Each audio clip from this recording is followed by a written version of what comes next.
Shri Education.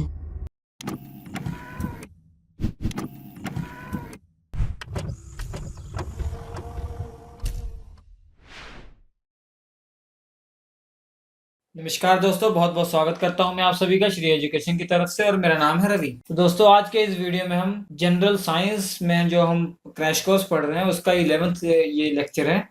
मतलब general science का जो पार्ट है भौतिक विज्ञान हमने शुरू किया हुआ है। 10 वीडियो अपलोड हो चुके हैं, 11वां ये वीडियो है। तो इस वीडियो में हम पढ़ेंगे फ्लोटेशन के बारे में, जिसे हिंदी में कहते हैं प्लवन। ये बहुत इंपॉर्टेंट टॉपिक है आपके लिए। इसमें से ज्यादातर जो क्वेश्चन पूछे जाते हैं आर्किमिडीज का जो सिद्धांत है उस पर क्वेश्चन पूछे जाते हैं। और भी जो क्वेश्चन पूछे जाते हैं जैसे रिलेटिव डेंसिटी के बारे में, इस वीडियो में हम उसकी पूरी चर्चा करेंगे। तो स्टार्टिंग से चर्चा करेंगे। बहुत इजी चैप्टर है ये, ध्यान से देखिए, बहुत इजी है। जैसा कि नाम से आपको लग रहा है फ्लोटेशन मतलब पानी के बारे में है, पानी के में कुछ चीज जो है फ्लोट कर रही है। ठीक है, चलिए ठीक है। तो देखिए, इसमें जो आपको पढ़ना है, पहला उत्प्लावक बल क्या होता है। देख, बहुत ही सिंपल है, कुछ करना नहीं इसमें, आपको बस समझना है। आपने कभी देखा होगा कि कोई चीज आपने वैसे उठाई हुई है तो बहुत भारी लग रही है। अगर पानी के सहारे आप उसको उठाएंगे, पानी में उसको उठाएंगे तो बहुत हल्की लगेगी। क्यों हल्की लग रही है? क्योंकि कोई भी चीज आप उठा रहे हैं तो उसका जो mg वेट नीचे लग रहा है, उसका जो mg भार नीचे लग रहा है, जो नीचे बल लग रहा है वही उसका वेट होता है, वही उसका भार होता है। हम जानते हैं m क्या है, द्रव्यमान है, मास है, और mg क्या है, उसका वेट है, भार है मतलब। ठीक है, मगर जब हम पानी में इसको रखते हैं तो पानी भी क्या करता है, इस पर ऊपर की ओर एक फोर्स लगाता है, जिससे कि जो इसका टोटल भार हो जाता है वो mg माइनस इसके द्वारा लगाया गया जो बल है पानी के द्वारा ऊपर की ओर, वो इसका टोटल भार हो जाता है। अब ये जो परिणामी भार होता है, रिजल्टेंट भार, ये महसूस हमें होता है। तो जो ये F है ना, यही उत्प्लावक बल है। तो आप कह सकते हैं उत्प्लावक बल क्या है? जब किसी वस्तु को किसी द्रव में रखा जाता है तो द्रव के द्वारा उस वस्तु के ऊपर की ओर एक बल लगता है, उसे उत्प्लावक बल कहते हैं। बहुत ही सिंपल है, कोई दिक्कत नहीं, समझ गए आप? ठीक है। अब देखिए, यह बल वस्तु द्वारा हटाए गए द्रव के गुरुत्व केंद्र पर कार्य करता है, जिसे उत्प्लावक केंद्र भी कहा जाता है। देखिए, इसका मतलब क्या है कि ये पानी है, ठीक है, ये पानी है। अब यहाँ पे आपने कोई वस्तु रखी है तो इसके द्वारा ये जो वस्तु का आयतन है, इतना आयतन इसने द्रव का हटाया होगा, और जो हटाए गए आयतन, द्रव का आयतन है, उसका जो गुरुत्व केंद्र होगा, उसका जो ग्रेविटेशन सेंटर होगा, वहां पे ये उत्प्लावक बल काम करता है। ठीक है, ऊपर की ओर ऐसे बल काम करेगा, तो इसलिए हल्की लग रही है। और यह इसके बारे में सबसे पहले किसने बताया था? आर्किमिडीज ने इसके बारे में पहले बताया था। ठीक है, इसका अध्ययन सबसे पहले किसने किया था? आर्किमिडीज ने किया था, जो कि साइंटिस्ट थे। उससे देखिए, आर्किमिडीज का जो सिद्धांत है वो हमें पढ़ना है। बहुत ही सिंपल सिद्धांत है, अगर वो आपने समझ लिया है, ये भी देखिए, देखते समझ जाएंगे।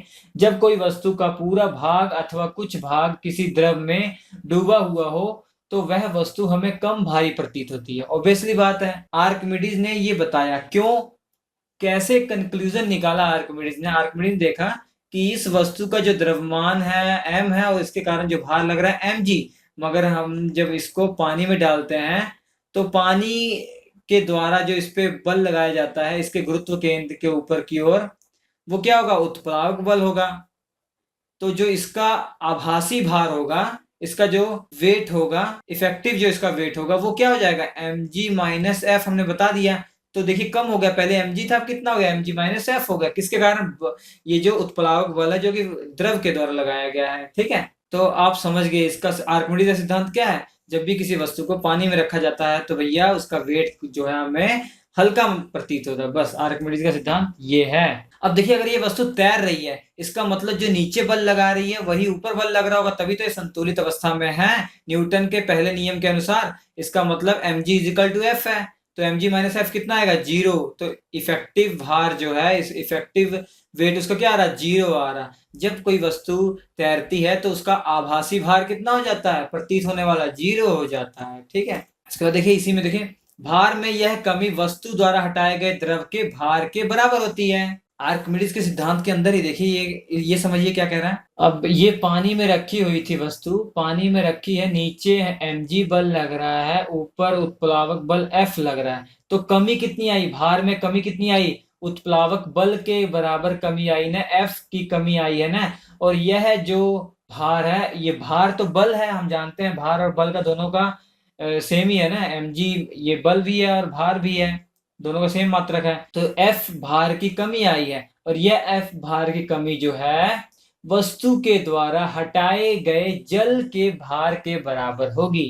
मतलब वस्तु के द्वारा हटाया गया जल का द्रव्यमान m वाटर इंटू जी, और आपको मालूम होगा कि द्रव्यमान बराबर क्या होता है, आयतन, मतलब जितना पानी हटा है उसका आयतन, वॉल्यूम इंटू डेंसिटी, किसकी, वाटर की डेंसिटी इंटू जी। तो ये जो कमी आई है भार में वी डी जी के बराबर, जहां पे वी जो है जितना पानी आयतन का, जितना आयतन हटा है पानी का वो, और पानी का घनत्व डेंसिटी, और जी ग्रेविटेशन एक्सेलरेशन। ठीक है, वी डी जी। याद रखिए जो ये आयतन है ये पूरी वस्तु का आयतन नहीं है, जितना वस्तु डूबी हुई है उसका आयतन, या जितना पानी इसने हटाया है। भाई जितनी डूबी रहेगी वस्तु उतना ही तो पानी हटाएगा ये, तो उतना आयतन। ठीक है, उसके बाद देखिए आपको पढ़ना है फ्लोटेशन का नियम, प्लवन का नियम। अभी इसके पहले हमने जो आपको पढ़ाया ना वही सब कुछ है इसमें, पूरी बताया हुआ है। इस नियम में दो नियम है। यदि कोई वस्तु संतुलित अवस्था में तैर रही हो तो वह वस्तु अपने भार के बराबर द्रव विस्थापित करेगी। इसका मतलब देखिए क्या है कि वस्तु है पूरी अच्छे से तैर रही है, पूरी अच्छे से तैर रही है। हम जानते हैं कि ये mg है और ये क्या ऊपर फ्लोटेशन बल F लग रहा पानी के द्वारा। तो अगर ये वस्तु तैर रही है तो इस पर जो इसका जो आभासी भार होगा 0 होगा, मतलब mg इक्वल टू F होगा। और F हमने क्या बताया था, उत्प्लावक बल है ना, ये उत्प्लावन बल है ये। तो उत्प्लावक बल हमने बताया था आपको कि उत्प्लावक बल होता है वस्तु के द्वारा हटाए गए द्रव का भार। तो ये क्या आ जाएगा, F is equal to M G. F क्या बताया था हमने, उत्प्लावक बल, जो कि इसके पहले हमने बताया था VDG, मतलब द्रव जो हटा हुआ है उसका भार, द्रव का भार, इज इक्वल टू mg क्या है, वस्तु का भार। क्या है, वस्तु का भार। वही तो कह रहा है ये नियम, पढ़िए ना एक बार। यदि कोई वस्तु संतुलित अवस्था में तैर रही है तो वह वस्तु अपने भार के बराबर द्रव विस्थापित करेगी। कितना द्रव विस्थापित किया, अपने वस्तु के भार के बराबर। कुछ नहीं है, समझ गए ना, वेरी गुड, बहुत इजी है। दूसरा नियम कुछ नहीं है, बहुत इजी है, आपको बस याद करना है। ये ठोस का गुरुत्व केंद्र तथा हटाए गए द्रव का गुरुत्व केंद्र दोनों एक ही ऊर्ध्वाधर रेखा में होने चाहिए। जैसे ये ठोस है, इसका जो सेंटर होगा ग्रेविटेशनल सेंटर जैसे यहाँ पे है, अब जो पानी इसने हटाया हुआ है, ये पानी हटाया हुआ, उसका गुरुत्व केंद्र भी इसी लाइन में होना चाहिए, इसी वर्टिकल लाइन में कहीं होना चाहिए। ठीक है, तो बस ये याद कर लीजिए। उसका देखिए अगला पॉइंट है रिलेटिव डेंसिटी। ठीक है, डेंसिटी सबसे पहले आप जान लीजिए। हमने बताया आपको कि कोई वस्तु है, कोई भी पार्टिकल है या कुछ भी, कोई भी पानी या कुछ भी है, इसका कुछ मास होता है, कुछ वॉल्यूम होता है। ठीक है, तो डेंसिटी क्या होती है, इसके मास और वॉल्यूम का जो रेशियो होता है वही क्या होती है, डेंसिटी होती है। एक जग आपके पास पानी है, उसका वेट कर लीजिए 2 किलोग्राम है, जैसे 2 किलोग्राम आयतन उसने कुछ घेरा हुआ है, तो आयतन यहाँ पे पुट कर दीजिए 10 लीटर आयतन घेर लिया, मान लिया अप्रोक्सीमेट। ठीक है, तो डेंसिटी क्या आ जाएगी 2/10। ठीक है, तो 0.2 किलोग्राम प्रति लीटर हो जाएगा, इसकी डेंसिटी हो जाएगी। या अगर वॉल्यूम जो है मीटर क्यूब में भी दे सकता है तो क्या हो जाएगा 0.2 किलोग्राम पर मीटर क्यूब। डेंसिटी आपको समझ आ गया, डेंसिटी तो बहुत इजी है। मगर अब ये आपको जानना है कि रिलेटिव डेंसिटी क्या होती है।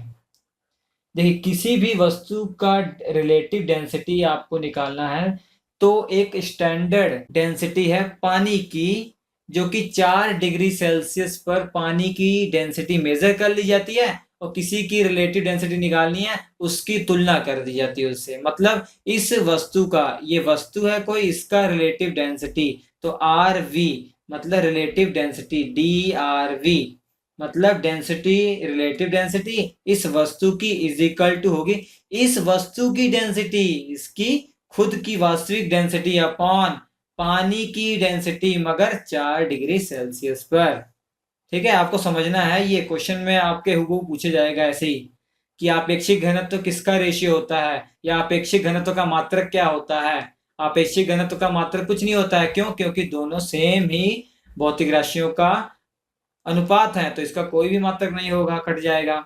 ठीक है, तो आपसे पूछ लिया जाए आपेक्षिक घनत्व क्या होता है या रिलेटिव डेंसिटी क्या होती है, ये आपसे पूछा जाएगा किसी वस्तु की रिलेटिव डेंसिटी क्या होती है। जैसे आप हैं, आपका पूछ लिया जाए कि आपका रिलेटिव डेंसिटी कितना है, तो आप क्या करेंगे, अपना खुद का डेंसिटी रखेंगे जितना होगा और डिवाइड बाय, सिंपल सी बात है, जो 4 डिग्री सेल्सियस पर पानी का जो डेंसिटी है वो फिक्स कर दीजिए नीचे, उसी से तुलना करनी है। ठीक है, रिलेटिव डेंसिटी यही हो जाएगी। ठीक, और किसी भी वस्तु का आपको रिलेटिव डेंसिटी मेजर करना है किसी वस्तु का, तो एक उपकरण का यूज किया था, हाइड्रोमीटर का यूज किया था। ठीक है, हाइड्रोमीटर का उपयोग किया जाता है किसी भी वस्तु की रिलेटिव डेंसिटी मापने में। ठीक है, याद रखिए रिलेटिव डेंसिटी मापने में।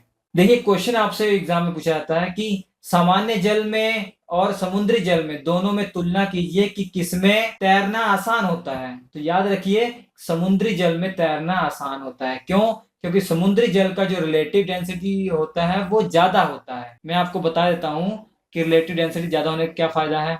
कि आपको मालूम है फ्लोटेशन, उत्प्लावक बल किसके बराबर था? पानी का आयतन जो पानी हटाता इंटू पानी का घनत्व इंटू जी। अब देखिए उत्प्लावक बल जितना ज्यादा होगा वस्तु उतना ही तैरेगी ना, ऊपर रहेगी। उत्प्लावक बल ज्यादा होगा तो वस्तु का जो भार होगा उतना ही कम प्रतीत होगा, मतलब वो तैरेगी आसानी से। तो हमने बताया आपको कि समुद्री जल का जो रिलेटिव डेंसिटी होती है वो ज्यादा होती है। रिलेटिव डेंसिटी ज्यादा मतलब समुद्री जल की खुद की डेंसिटी ज्यादा होगी, क्योंकि नीचे जो रिलेटिव डेंसिटी क्या होती है, खुद की डेंसिटी अपॉन पानी की डेंसिटी 4 डिग्री सेल्सियस पर। अगर रिलेटिव डेंसिटी ज्यादा है मतलब डेंसिटी उसकी ज्यादा है, तो ये डेंसिटी ज्यादा होती है समुद्री जल की किसके अपेक्षा? साफ जल के। साफ जल की अपेक्षा इसकी डेंसिटी समुद्र की ज्यादा होती है, समुद्री जल की। इसलिए जो उत्प्लावक बल होता है ज्यादा लगता है, तो आदमी आसानी से तैर सकते हैं समुद्र में। जबकि नॉर्मल वाटर का जो डेंसिटी होगा वो कम होगा, इसके कारण उत्प्लावक बल जो है कम लगेगा।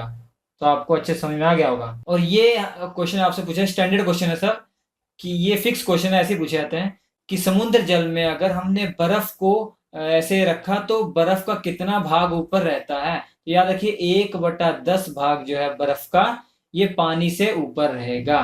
ठीक है, इसका भी कारण है, हमने आपको बताया था कि जो बर्फ होती है ये बर्फ ठोस में होती है और इसका जो द्रव में है वो पानी है। जबकि आप जानते होंगे ठोस में अगर वस्तु होती है उसका घनत्व ज्यादा होता है, मतलब वॉल्यूम उसका कम होना चाहिए, जबकि लिक्विड में आके वॉल्यूम बढ़ जाना चाहिए।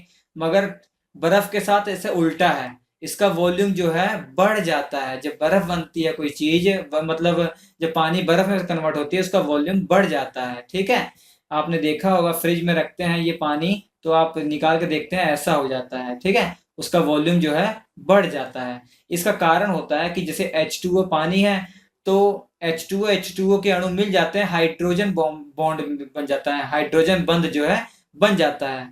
ठीक है, बंध की जो बॉन्ड की लेंथ होती है, BOND बॉन्ड की जो लेंथ होती है, मतलब हाइड्रोजन हाइड्रोजन के बीच में जो बंध की लंबाई बढ़ जाती है, इसके कारण इसका आयतन बढ़ जाता है। मगर और कोई जनरल चीज देखिए, लिक्विड अवस्था में उसका वॉल्यूम ज्यादा रहता है और ठोस अवस्था में, सॉलिड स्टेट में उसका वॉल्यूम कम रहता है, मगर बर्फ के केस में ऐसा उल्टा है। ठीक है, तो इसलिए क्वेश्चन आपसे जनरल पूछे जाते हैं कि बर्फ तैरेगी, कितना भाग ऊपर रहेगा? 1/10 भाग ऊपर रहेगा। और अगर ये पूछा जाए कि किसी पानी में बर्फ तैर रही है, अगर वो गल जाए, अगर वो बर्फ पूरी तरीके से गल जाए तो पानी का जो लेवल होगा ऊपर जाएगा कि नीचे जाएगा, क्या होगा? तो याद रखिए कोई फर्क नहीं पड़ेगा। क्यों? क्योंकि हम जानते हैं बर्फ ठोस अवस्था में इसका वॉल्यूम ज्यादा होगा, जब ये लिक्विड अवस्था में आ जाए गल जाएगी तो इसका वॉल्यूम कम हो जाएगा। इसका वॉल्यूम उतना ही हो जाएगा जितना इसने पानी हटाया हुआ है, वहीं आ जाएगी, फिट हो जाएगी। ठीक है, तो इसका लेवल नहीं बढ़ेगा। ये याद रखिए स्टैंडर्ड क्वेश्चन है जो हमने आपको बताए। ठीक है, एक तो ये 1/10 भाग जो इसका बाहर रहेगा और बर्फ पिघल जाएगी तो लेवल पे कोई फर्क नहीं पड़ेगा, लेवल उतना ही रहेगा। और समुद्री जल में आसान क्यों होता है तैरना? क्योंकि उसका अपेक्षिक घनत्व मतलब रिलेटिव डेंसिटी उसकी क्या होती है? अधिक होती है। और रिलेटिव डेंसिटी को हाइड्रोमीटर की सहायता से मापा जाता है। और इसी में एक और स्टैंडर्ड क्वेश्चन आता है कि दूध की शुद्धता को किससे मापा जाता है? तो लैक्टोमीटर की सहायता से दूध की शुद्धता को मापा जाता है। ठीक है, लैक्टोमीटर की सहायता से। तो ये है फ्लोटेशन के बारे में, इस वीडियो में आपको बताया हमने। तो इसके बाद वाला वीडियो बहुत ही इंपॉर्टेंट है आपके लिए, सरफेस टेंशन बहुत ही इंपॉर्टेंट है, वो देखना ना भूलिए। और ये वीडियो देख ही रहे हैं और इसके साथ जो हम प्रैक्टिस क्वेश्चन करवा रहे हैं वो भी देख लीजिए, तो इससे सारे कंसेप्ट आपके क्लियर हो जाएंगे। वीडियो अच्छा लगा हो तो लाइक कीजिएगा। स्क्रीन पर आपके 4 वीडियो आ रहे हैं, बहुत इंपॉर्टेंट वीडियो, देख लीजिएगा। क्रैश कोर्स, डिटेल कोर्स सब आपको मिल जाएगा यहीं पे, तो देख लीजिएगा। हम आपसे मिलते हैं अगले एपिसोड में, तब तक के लिए नमस्कार।